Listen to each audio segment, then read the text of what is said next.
हाँ जी, राम राम और खमा गणी। कैसे हैं आप लोग? बढ़िया होंगे, अच्छे होंगे। और आज हम लोग 1857 की क्रांति को 10 से 15 मिनट के अंदर कवर करेंगे। 10 से 15 मिनट की वीडियो के अंदर विद्यार्थी रील्स देखते रहता है। इससे अच्छा है कि तुम इस वीडियो को देखोगे तो तुम्हें इंपॉर्टेंट जो फैक्ट्स है अपने क्रांति के वो मालूम हो जाएंगे। सबसे पहले मैं अगर स्टार्ट करूं तो हमको रियासतों के शासक कौन कौन से थे, है ना, कि भाई क्रांति के दौरान अपनी जो रियासतों के शासक होते हैं ये हर बार कोई ना कोई एग्जाम में पूछ लिए जाते हैं। तो मैं आपको सबसे पहले बताऊं तो अपने यहाँ पर मेवाड़ के जो शासक हुआ करते उनका नाम था भाई शुरूप सिंह। क्या नाम था उनका? शुरूप सिंह उनका नाम हुआ करता था। तो कोई पूछे मेवाड़ के शासक कौन थे? शुरूप सिंह थे। शुरूप सिंह जिन्होंने सिक्के चलाए थे और इनके सिक्के का नाम था दोस्ती लंदन, है ना। इन्होंने अपने जो सिक्के थे उनका नाम था शुरूप शाही और अपने शुरूप शाही सिक्कों पर इन्होंने दोस्ती ये लंदन लिखवाया था। क्या लिखवाया था भाई? दोस्ती ये लंदन लिखवाया था। ये छोटा सा याद रखना। धौलपुर के अपने शासक आपको याद है भगवंत सिंह, जिन्होंने पटियाला से सेना बुलाकर धौलपुर का विद्रोह रुकवा दिया था। एक आता है अपने भरतपुर के शासक आता है जसवंत सिंह। अलवर के शासक आते हैं विनय सिंह। भरतपुर के जो शासक हुआ करते थे जसवंत सिंह, इन्होंने कहा था अपने जो पॉलिटिकल एजेंट थे यहाँ के मोरिसन, उनको कहा था कि बगले वरना फिर यहाँ के जो विद्रोही है वो आपको मार देंगे। तो अपने ये वही शासक है। अलवर के कौन है? विनय सिंह। बीकानेर के कौन है? सरदार सिंह। अगला हमारे पास में आता है झालावाड़ के कौन है? अपने पृथ्वी सिंह। जयपुर के कौन है? राम सिंह सेकंड है। बांसवाड़ा के कौन है? लक्ष्मण सिंह है। प्रतापगढ़ के कौन है? दलपत सिंह है। करौली के कौन है? मदन पाल। ये अपने वही करौली के शासक मदन पाल है जिन्होंने अपने कोटा के शासक राम सिंह सेकंड को मुक्त कराया था। और बाद में इनको जो अंग्रेज हैं वो इनको 17 तोपों की सलामी ठोक के जाते हैं। और बकायदा राम सिंह सेकंड जो अपने कोटा के शासक हुआ करते थे उनकी तोपों की जो सलामी थी उसको घटाकर 15 से 11 कर दिया था। अगला हमारे पास में आता टोंक। तो टोंक के जो शासक थे उनका नाम था वजीरुद्दौला। उनका नाम क्या था? अपने वजीरुद्दौला शासक हुआ करते थे। कोटा के शासक राम सिंह सेकंड थे। डूंगरपुर के उदय सिंह थे। सिरोही के अपने शिव सिंह थे। ये वही शिव सिंह है जिन्होंने 1823 ईस्वी के अंदर अंग्रेजों के साथ में संधि की थी। तो आप थोड़ा सा याद रखना भी, अंग्रेजों के साथ में संधि करने वाली सबसे अंतिम रियासत कौन सी थी? तो अंग्रेजों के साथ में संधि करने वाली सबसे अंतिम रियासत अपने सिरोही थी। सिरोही के शासक हुआ करते शिव सिंह जो 1823 के अंदर अपने संधि करते हैं अंग्रेजों के साथ में। अगला हमारे पास में था जोधपुर के शासक कौन थे? तख्त सिंह। और जैसलमेर के शासक कौन थे? रणजीत सिंह। तो ये कुछ पार्ट मैंने आपको बताया कि भाई अपने मेवाड़ के शासक कौन है? शुरूप सिंह हुआ करते थे। धौलपुर के शासक कौन है? भगवंत सिंह है। और अलवर के शासक कौन है? विनय सिंह है। जयपुर के कौन है? राम सिंह सेकंड है। टोंक के कौन है? वज्रोद्दौला है। मेवाड़ के कौन है? शुरूप सिंह मैंने आपको बताया। धौलपुर के भगवंत सिंह है। भरतपुर के जसवंत सिंह है।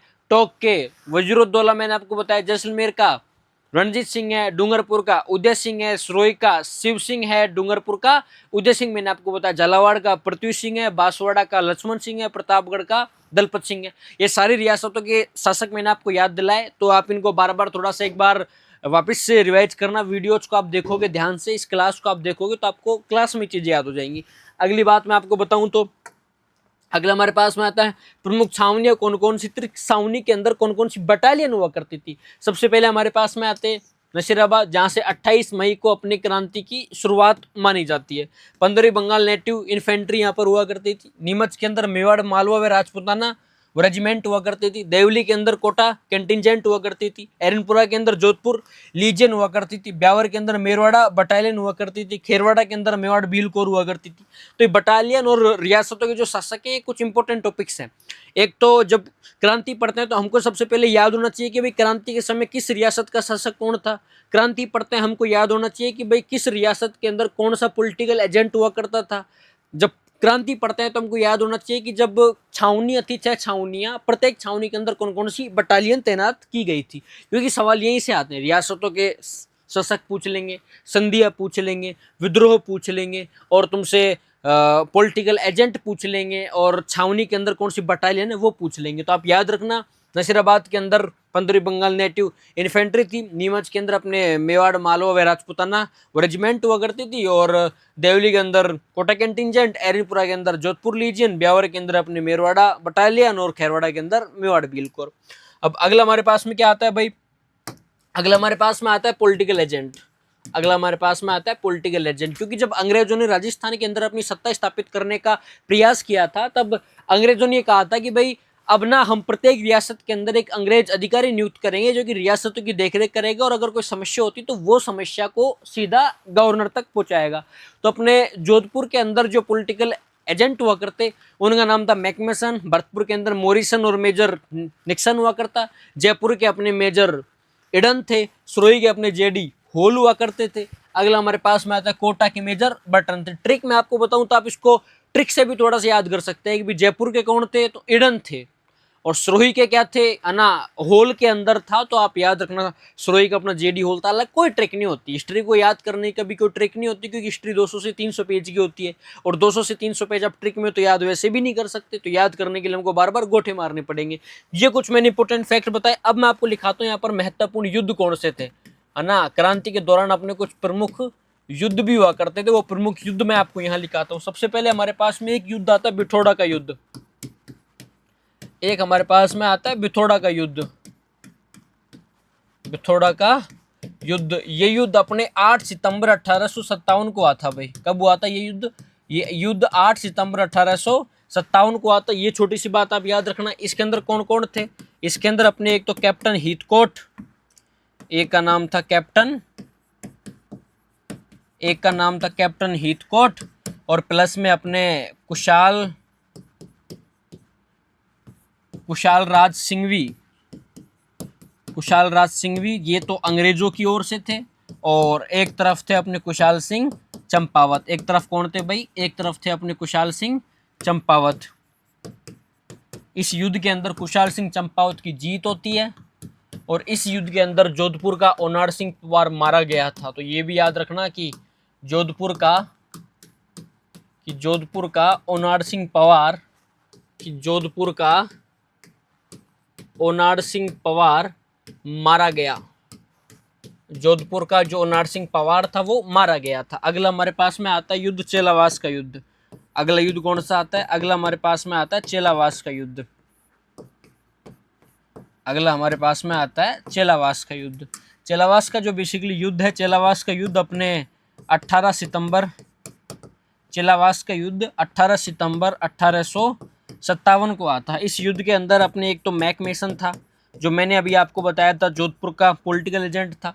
मैकमेसन प्लस एक तरफ अपने क्रांति के समय जो राजस्थान की पॉलिटिकल एजेंट हुआ करते थे, उनका नाम था जॉर्ज पैट्रिक लॉरेंस। उनका नाम क्या था भाई? उनका नाम था जॉर्ज पैट्रिक लॉरेंस। और एक तरफ हुआ करते कुशाल सिंह चंपावत। एक तरफ कौन थे? एक तरफ थे अपने कुशाल सिंह चंपावत।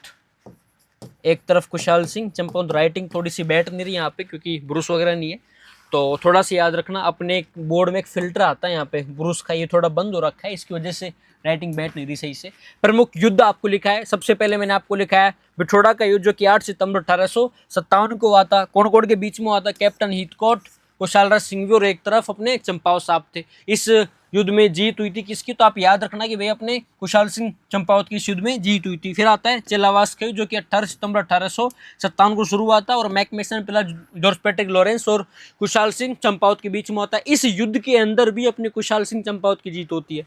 ये पॉइंट भी याद रखना। इस युद्ध में कुशाल सिंह चंपावत की जीत होती है, और बकायदा इस युद्ध को काले व गोरे का युद्ध भी कहा जाता है। चेलावास का जो अपने युद्ध है, इस युद्ध को काले व गोरे का युद्ध कहा जाता है। इसको काले व गोरे का युद्ध भी कहा जाता है। और मैकमेसन का सिर काटकर आहुआ के किले पर टाक दिया था कुशाल सिंह चंपावत ने। मतलब मैकमेसन की इतनी बुरी हालत तो कर दी थी पीट के कि मैकमेसन का सिर काट के आहुआ के किले पे टाक दिया था बकायदा। तो ये दो युद्ध मैंने आपको बताया। अगला युद्ध लिखो अपने आहुआ का युद्ध। एक लास्ट युद्ध है, उसका नाम है आहुआ का युद्ध। और ये जो आहुआ का युद्ध था, ये अपने बेसिकली 20 जनवरी 1858 को हुआ था। कब हुआ था भाई? ये युद्ध 20 जनवरी 1858 को हुआ था। और ये अपने कर्नल होम्स प्लस में हंसराज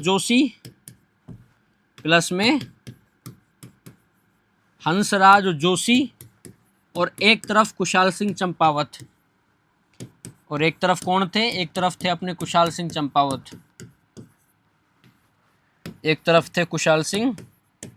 चंपावत। इस युद्ध के अंदर एक्चुअल में अंग्रेजों की जीत हुई थी। तो आप लिख लेना, इस युद्ध के अंदर जीत हुई थी किनकी? अंग्रेजों की जीत हुई थी। और बकायदा फिर 24 जनवरी को आउवा पर अधिकार कर लिया अंग्रेजों ने। लिखो 24 जनवरी को अंग्रेजों ने आउवा पर अधिकार कर लिया, आउवा पर अधिकार कर लिया। और उसके बाद मैं आपको यहाँ कुछ संधियाँ लिखाता हूँ, क्योंकि संधियों से अक्सर सवाल पूछ ले जाते हैं, तो ये भी आप थोड़ा सा याद रखना। सबसे पहले संधि करने वाली 2 रियासतें थी 1803 के अंदर। अपने एक तो अलवर रियासत करती है संधि, उसके बाद अपने एक भरतपुर रियासत संधि करती है। तो भरतपुर के जो शासक हुआ करते उनका नाम था रणजीत सिंह, ठीक है ना। तो ये छोटा सा याद रखना। 1803 के अंदर 2 रियासतें अपने संधि करती हैं, एक का नाम था अलवर और एक का नाम था भरतपुर। उसके बाद 1817 की बारी आती है, तो 1817 के अंदर अपने करौली और कोटा, ये 17 के एंड की बात है, करौली और कोटा संधि करती है, करौली और कोटा संधि करते हैं। उसके बाद बात आती है 1818 की। 1818 में पूरा राजस्थान संधि कर लेता है, 1818 में पूरा राजस्थान संधि कर लेता है, पूरा राजस्थान संधि कर लेता है। फिर बाद में 1823 के अंदर एक रियासत बची हुई थी, उसका नाम था सरोई। उसका नाम क्या था भाई? उसका नाम था अपने सरोई, उस रियासत का नाम था। सरोई के शासक हुआ करते थे, उन शासक का नाम था शिव सिंह। सरोई के जो शासक हुआ करते उन शासक का नाम था अपने शिव सिंह, इनके शासक का नाम हुआ करता। तो बाद में फिर 1823 के अंदर अपने सरोई के शिव सिंह जो शासक हुआ करते थे, उन्होंने बाद में संधि कर लेती। 10 मिनट के अंदर अपने इतनी जो इंपॉर्टेंट बात है वो मैंने आपको बता दी। 1857 क्रांति वैसे मैं आपको 6 घंटे में पूरी कराता हूँ, यहाँ 6 घंटे नहीं, मैंने 10 मिनट के अंदर आपको कुछ इंपॉर्टेंट फैक्ट्स है। अगर आप रील देखने की जगह इसी क्लास को 2 बार देख लोगे तो आपको सिर्फ 20 मिनट खर्च होंगी। इस 20 मिनट की इस 10 मिनट की क्लास में आपको बहुत सारे इंपॉर्टेंट फैक्ट मालूम हो गए। एक बार वापस मैं आपको रिवाइज मार देता हूँ फटाफट।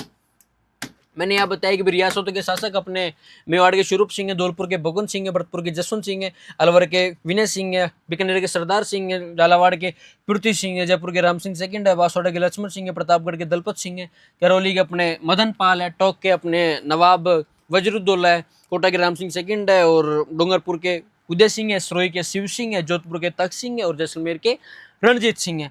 उसके बाद मैंने यहाँ लिखा है कि भाई नसीराबाद में ये वाली छावनी, फिर पॉलिटिकल एजेंट मैंने आपको रिवाइज करा है, प्रमुख युद्ध मैंने आपको यहाँ लिखा के बताया, फिर मैंने आपको यहाँ पर प्रमुख संधियाँ बताई कि भाई 1803 में अलवर तथा भरतपुर संधि करती है, 1817 में करौली और कोटा संधि करती है, 1818 के अंदर तो पूरा राजस्थानी संधि कर लेता है, 23 के अंदर अपनी एक सरोई रियासत है वो संधि करती है, और सरोई के उस टाइम पे अपने शासक हुआ करते थे, उनका नाम था शिव सिंह। अगली वीडियो के अंदर हम किसान आंदोलन की बात करेंगे, जो आपको सिर्फ 10 मिनट शो के अंदर इंपॉर्टेंट फैक्ट एक शॉर्ट वीडियो के रूप में दिए जाएंगे। Thank you so much.